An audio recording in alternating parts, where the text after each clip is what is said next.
Bismillahirrahmanirrahim. Assalamualaikum warahmatullahi wabarakatuh dan salam sejahtera untuk kita semua. Selamat pagi. Baik, adik-adik sekalian ya, di pagi yang cerah ini kita kembali melanjutkan kuliah kita di mata kuliah ilmu kesehatan masyarakat ya. Alhamdulillah kita telah memasuki pertemuan yang keempat. Adapun materi kita kali ini tentang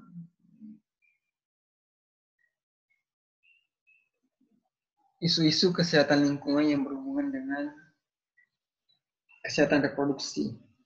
Kesehatan reproduksi tentu identik dengan kebidanan, ya, kesehatan ibu dan anak tentunya. Judul materi ini adalah kesehatan lingkungan basis kesehatan masyarakat. Ya, perlu kita mengetahui bahwa lingkungan ini menjadi faktor penentu dalam menciptakan sebuah kesehatan.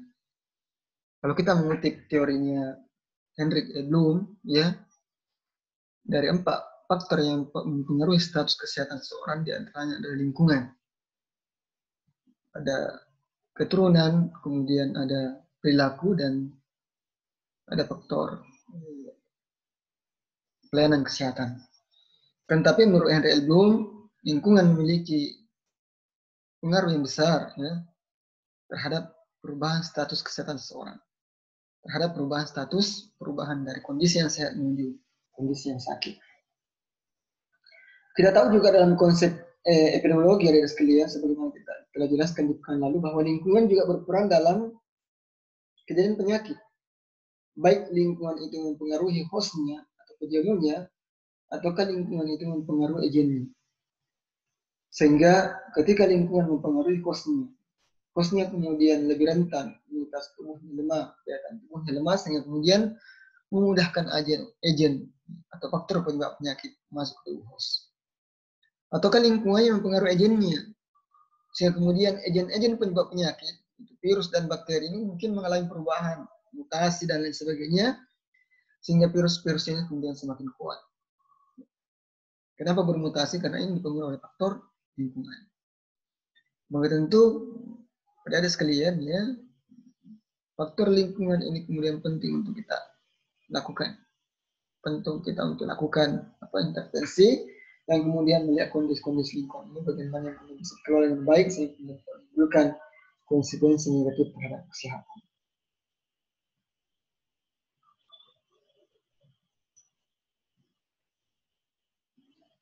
Baik, kita akan masuk di slide selanjutnya.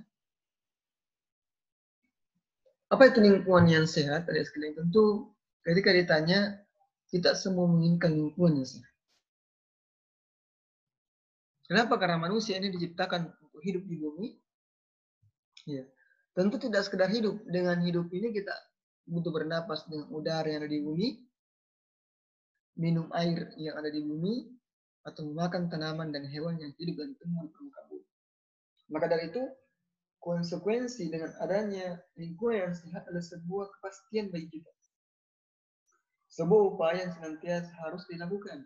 Karena kalau tidak, ya tentu lingkungan ini juga akan memberikan pengaruh yang besar terhadap kondisi-kondisi yang berkaitan dengan kebutuhan substansial manusia tadi.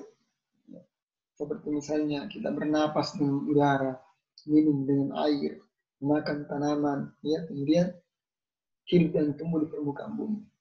Maka dari itu kita harus memastikan kondisi ini. Bagaimana dengan bumi kita, bagaimana udara kita, air kita, dan makanan kita, apakah dalam kondisi sehat atau seperti apa. Kemudian tentu kesehatan manusia tergantung pada kesediaan unsur dasar untuk kehidupan. Yaitu ada udara, ada air, dan ada makanan yang sehat. Itu yang kita jelaskan tadi.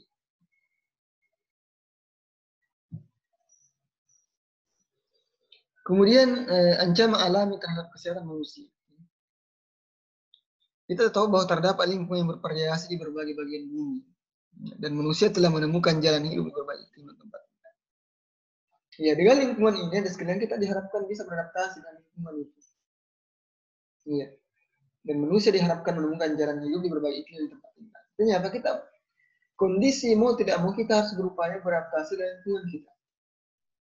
kalau misalnya di Indonesia yang musim tropis cukup panas ya, mungkin berbeda dengan keadaan yang ada di Jepang misalnya di sana di Gunung Eskimo misalnya daerah dingin ya, daerah-daerah kutub di sana tentu berbeda kondisinya. Ya, makanya misalnya suatu saat kita berjalan ke sebuah tempat yang daerah suhunya suhu dingin, tentu biasa terkadang kita mudah sakit karena tidak beradaptasi dan lingkungan. Ya, maka dari itu kita dituntut untuk mempertahankan kondisi lingkungan yang ada supaya kemudian kita bisa beradaptasi dengan baik. Ketika lingkungan berubah, maka tentu ya kondisi tubuh kita yang kemudian tidak bisa mengikuti perubahan itu, maka ini akan kita memudahkan untuk sakit. Nah, kalau kita kaitkan dengan contoh sederhana yang terjadi hari ini sekalian, ya, merebaknya virus corona ini, ya, sebenarnya virus ini kelihatannya memang kalau kita melihat kondisi subtropis, ya, iklimnya Indonesia, kelihatannya virus ini tidak mudah hidup di Indonesia. Ya, tidak mudah hidup di Indonesia. Tapi kenapa lalu kemudian penularan cukup tinggi di Indonesia bahkan sampai saat ini belum berhenti? Ya, mungkin ada faktor lain. Ya, ada faktor lain ada sekalian. Ya. Mungkin karena mobilitas masyarakat Indonesia terlalu tinggi, pergi kemana-mana, keluar negeri, melancongkan uang. Sehingga kemudian mudah tertular dan membawa virus ke negeri. Ini yang maksud tadi, ancaman alami terhadap kesehatan manusia. Kemudian di samping itu ada beberapa bahaya alami yang mengancam kesehatan seperti temperatur panas, dingin yang ekstrim, ya, sinar ultraviolet dari matahari, bahan dan tanaman toksik, ya, yang beracun, ya, organisme hidup lainnya dari bakteri patogen sampai mamalia predator.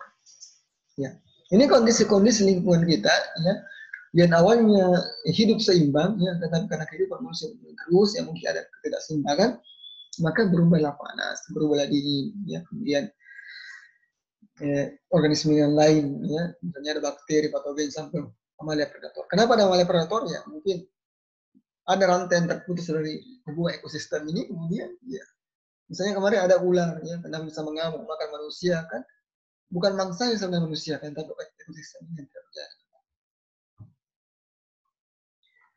Kemudian manusia sebagai makhluk sosial, ya, ini kita tidak bisa lupakan bahwa manusia ini hidup di dunia, ya, walaupun dengan berbagai kelebihan yang dia miliki dibanding makhluk yang lain, termasuk hewan dan tumbuhan, dan tapi manusia tidak boleh semena-mena, ya, terhadap makhluk hidup yang ada di sekelilingnya. Karena dia menyadari bahwa dia adalah makhluk sosial, makhluk yang tidak bisa berdiri sendiri dan membutuhkan makhluk yang lain. Ya. Manusia bergantung pada manusia lainnya, ya, sehingga mereka hidup secara berkelompok, mulai kelompok kecil pemburu dan pencari makan sampai ke penduduk kota yang padat. Artinya apa? Ada ketergantungan antara yang satu dan yang lain. Adik-adik sekalian. Kita tidak ingin mengatakan saya penduduk kota yang memiliki banyak uang dan kemudian penghasilan yang tinggi, tidak lagi tergantung pada kelompok kecil pemburu dan mencari makan. Ya, ya seperti itu. Karena makanan yang kita hidangkan di atas meja kita, ya, ikan, sayur, itu adalah hasil perjuangan dari para pencari makan di desa. Orang yang berkebun, orang yang memancing, orang yang mengambil ikan di laut dengan penuh perjuangan, itu kemudian kita santap menjadi makan kita. Artinya apa? Ini ketergantungan antara manusia yang satu dengan manusia yang lain. Bila sekelompok manusia tinggal di suatu tempat, mereka merubah lingkungannya, dan semakin besar kelompok, maka akan semakin besar pula efek pada lingkungan. Nah, ini yang maksud. Ya. Kalau kemudian ada penduduk yang besar populasinya melakukan aktivitas di situ, maka sedikitnya dia bisa merubah lingkungan. Akan tetapi, ya, efek yang dihasilkan itu efek negatif atau positif. Semestinya semakin banyak manusia di dalam, semakin produktif lingkungannya keluar dengan baik. Tetapi yang masalah adalah ketika semakin banyak penduduk, semakin banyak sampah, semakin banyak polusi, dan kemudian lingkungan tidak dikelola dengan baik. Ya. Semakin besar pula efek pada lingkungan. Maka dari itu, tugas manusia yang banyak ini, populasi yang banyak ini, mempertahankan lingkungan dan menjaga lingkungan agar tetap lestari. Ya, mungkin perilaku kecil saja dari sekalian. Banyak hal yang bisa kita lakukan. Sekarang contoh sederhana, ya. Selama masa pandemi ini misalnya, ya, kalau kita melihat penduduk bumi rata-rata mereka, kalau mereka menggunakan masker medis, ya, mereka tidak ingin menggunakan masker kain karena capek mencuci. Coba bayangkan maka bumi ini akan dikelilingi oleh sampah-sampah masker medis. Coba bayangkan dalam 3 hari ganti, dalam 1 hari dibuang ganti lagi. Ketika dikumpulkan itu maka akan, ya, bumi ini akan tenggelam dengan masker medis selama pandemi corona. Ya. Mulai dari itu kita harus memikirkan ini bagaimana kondisinya dengan misalnya dengan menggunakan masker kain yang bisa kita cuci. Ya. Yang bisa kita cuci dan setelah dipakai kita cuci kembali. Itu yang penting sekalian. Ya. Jadi perhatian bagi kita. Begitu juga dengan yang lain. Kemudian sebagian perubahan lingkungan akan meningkatkan kehidupan mereka dan sebagian malah memberikan efek buruk terhadap kesehatan. Ini yang saya maksud. Kalau lingkungan itu dikelola oleh manusia dan meningkatkan kehidupan mereka yang baik. Ada tanah kosong, kemudian ditanami pisang, dari pisang ini kemudian dijadikan kerupuk-kerupuk, kemudian dijual. Ini bernilai produktif kan? Ya.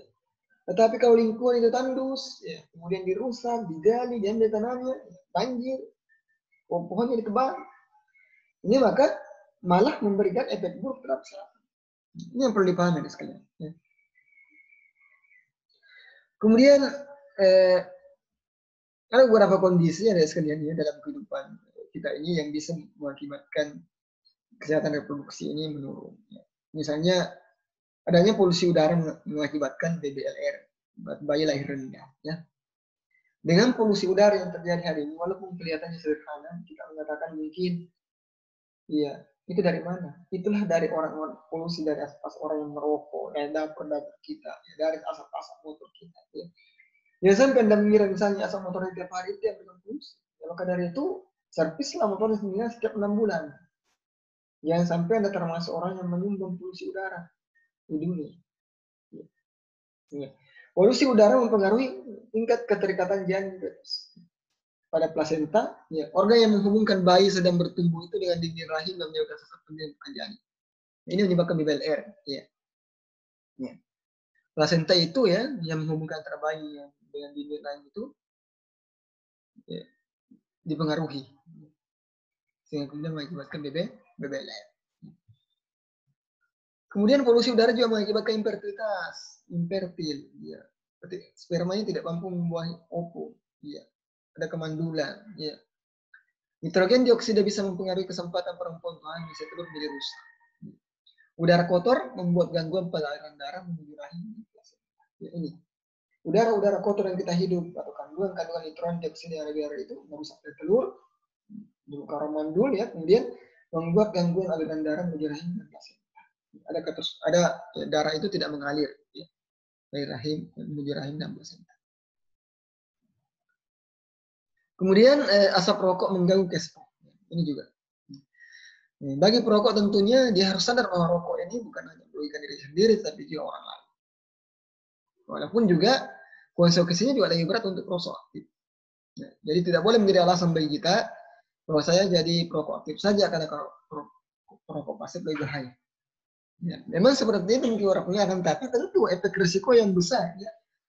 Masalahnya juga lebih banyak pada perokoknya karena saya mengatakan seperti itu karena perokok yang kemudian memberikan paparan kepada orang lain. Ya, makanya bukan perokok pasif yang disalahkan, tapi perokok. Ya. Rokok berbahaya bagi kesehatan manusia. Salah satu contoh besar pada laki-laki yang berusia 30-40 tahunan, maka merokok dapat meningkatkan risiko disfungsi ereksi serta impotensi. Silakan merokok. Makanya kalian rokok itu memperjaka, ya, jantan ketika merokok. Itu nonsens. Ya. Ternyata itu menimbulkan impotensi. Mungkin itu ada sekalian yang bisa kami sampaikan pada sesi pertama ini. Sekian. Assalamualaikum warahmatullahi wabarakatuh.